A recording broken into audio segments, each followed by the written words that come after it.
Welcome back to AP Overstimulated. Today we're covering AP Gov, Topic 1.4. So let's begin. This lesson is all about the Articles of Confederation, the first framework of government for the United States. Before the Constitution, the Articles created a much messier, less effective system of government that caused a lot of problems. Think of the Articles as the nation's problematic ex and the Constitution as their married spouse. Today, we're going to explore why the Articles failed and how these weaknesses led to the push for change. First, let's talk about what the Articles of Confederation actually were. After several drafts, they were finally ratified in 1781.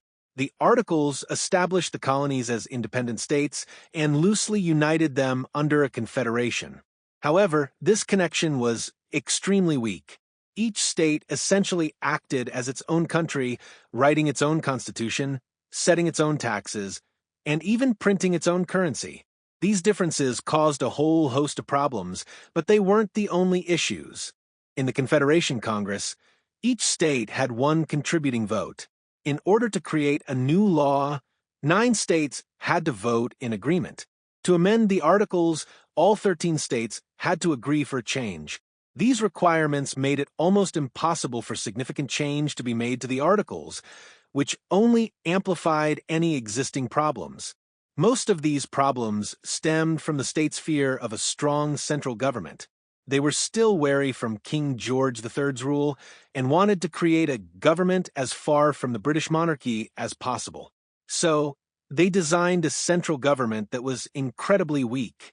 The federal government couldn't levy taxes, create a national currency, maintain a standing army, or regulate commerce between states. This created all kinds of issues. For instance, because the government couldn't tax, it had to rely on voluntary contributions from the states. As you can imagine, this didn't go so well because the states never wanted to give up their money. All these issues came to a head with Shays' Rebellion. In 1786, Massachusetts farmers who had lost their farms due to high taxes and debts began rioting and protesting.